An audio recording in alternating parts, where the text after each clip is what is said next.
Let's talk about Russia-Ukraine peace talks here.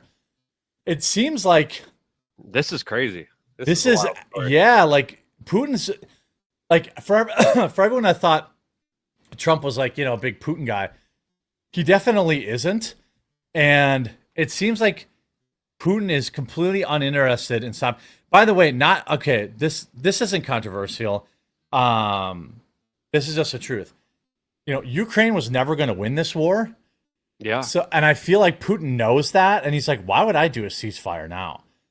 And he keeps bombing like crazy, and like, at least Zelensky has kind of said that he's open to negotiations, and Putin's just like, "Nah, I'm good on that."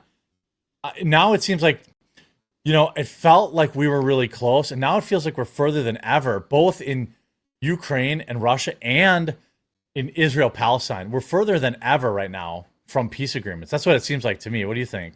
Yeah, no, this is extremely dangerous.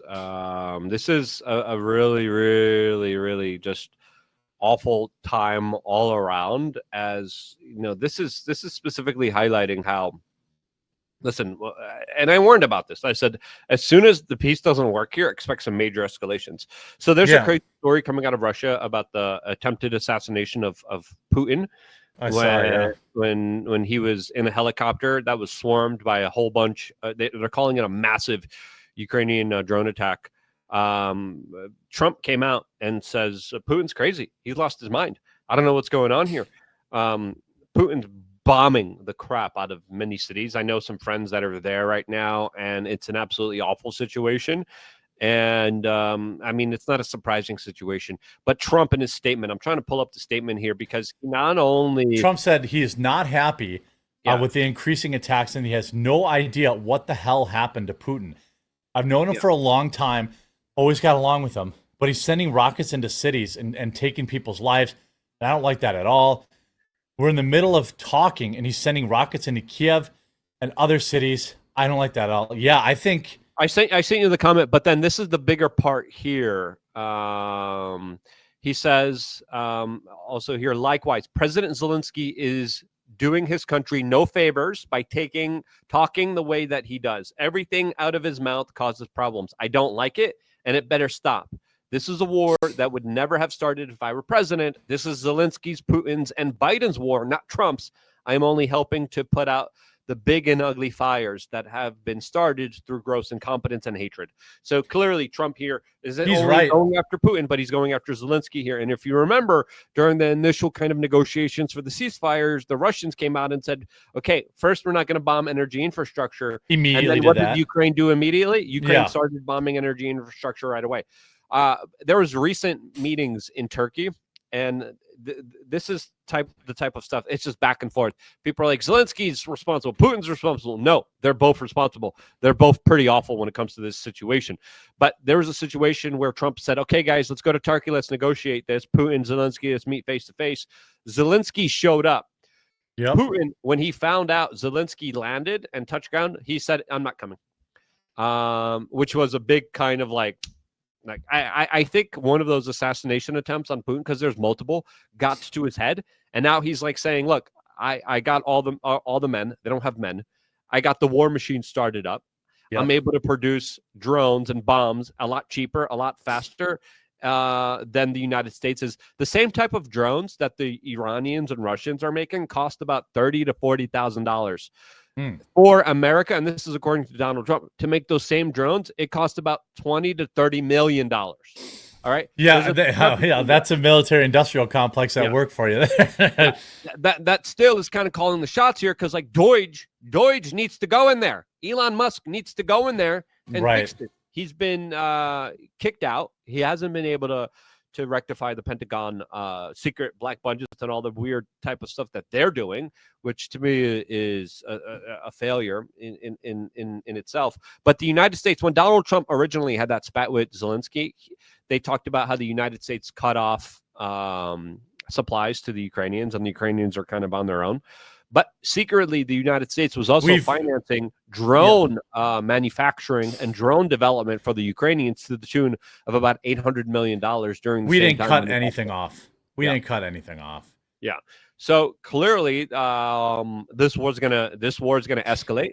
And again, the Ukrainians. This is the insane part. What are they thinking? Like, they are not thinking this clearly.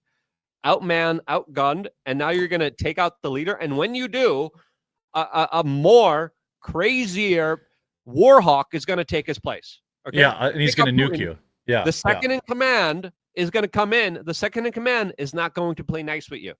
The second in command is gonna say, yeah, they're going to try to take me out. This is life or death. They just took out the first guy. They're going to take me out because I'm the next guy.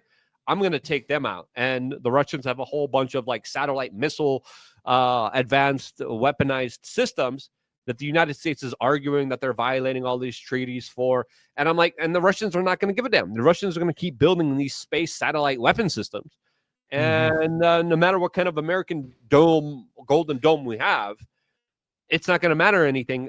We're going to be spending $600 billion while they're building next level type of like space arsenic type of intercontinental ballistic missiles that could have nuclear payloads on it that they're showcasing right now in Ukraine. So the situation is crazy. I just did a video about this, and it's correct. So one thing is, Zelensky also did not show up. The meeting was in Istanbul, and Zelensky did not go to Istanbul. Putin was never supposed to go. Did he? Zelensky did. Putin didn't. Zelensky did show up, saying he was ready to meet face-to-face with Putin. Interesting. And he was there. And then Putin sent like a B-team delegation with not even like any top ministers to negotiate with them. So Zelensky was there. As soon as Zelensky touched ground, Putin said, I'm not coming. Yeah, well, probably because he had just attempts on his life. I don't like either side in this.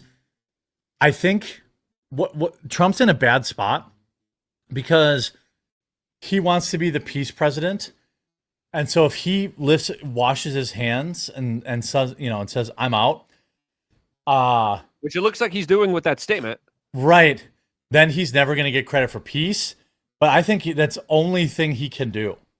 I don't think he can. His voters don't want to finance this anymore. I'm fine if he takes the L, and just says, well, I couldn't solve it. Blame it on Biden. So this is going to get crazy, and this is going to get wild, man. Zelensky did not go to Ukraine. He sent a delegation, but Zelensky did not go. So chat. I'm pretty sure he was there. No, I'm. You saw videos of him there. Hold on. This says, despite Putin's absence, Zelensky sent a Ukrainian delegation to Istanbul for peace talks, led by Defense Minister Rustem Umerov. He did not go. This is back on May 15th. He sent a Ukrainian team, but did not go. But either way. Here, I'll send you the video of him in Turkey. Interesting. Twitter's down now. It's up for me. I can't open it. It just says something went wrong. Your account may not be allowed to perform this action. Oh, did I get banned off Twitter? Uh-oh. Did I? Did you get banned? What did you do now? Were you arguing with people? Twitter's just down for me. Literally it's up down for me. But there's a video of him walking into Turkey. Oh, okay. Well, this says Zelensky says Putin was afraid to come to Turkey. So maybe he was there. All of you know that this week we had No, he's in Albania here. Yeah. Yeah. So whatever, either way, it doesn't whatever, even if he went, this is going to send the clip that I sent you shows it specifically. I can't show. Oh, now it showed. Now it loaded. Yeah. Okay.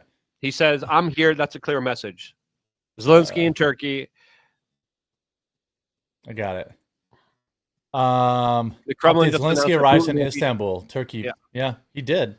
May 15th. Where is the little guy? He did, and I did a video. There he is. Yeah. I think this is very clear message. So he is there. Yeah. Chat. Third Railify was pretty pissed, but. I mean, he showed up for the peace negotiations, and I did a video about this saying, hey, he sabotaged them before, but now give him credit. He's actually showing up trying to do a face-to-face with Putin, which would have been huge, which would have been like major. I was super excited about the possibility because that would have signaled, I mean, imagine Trump, Putin, Zelensky face-to-face with each other. That could have been a very good sign here, but the Russians then backed out. But this is after the Ukrainians backed out of the first ceasefire. Yeah, it would have been nice. I'm very concerned now. I was optimistic a month ago, but right now I see no light at the end of this tunnel, either in Russia and Ukraine or Israel, Gaza. I think Israel's going to just go in and level Gaza now. And Trump is cucked by Israel, and he's not going to say anything about it. I'm worried that Bibi Netanyahu is going to go to war with Iran too, and Trump's not going to say anything about it. But I think what Trump should do is just abandon them both and say, I'm out. Like, if in Israel, if you're going to be starting wars, I'm out. And in terms of Russia, whatever sanctions that he can put on Russia, I think he should do it at this point. No more talking. We've been talking for months now. Whatever sanctions, the most brutal sanctions Trump can have, he should put it on Russia, and he should also stop supporting Ukraine's war. And if that doesn't do it, then so be it. We cannot solve this war. Like, I don't think we were so close like 3 weeks ago.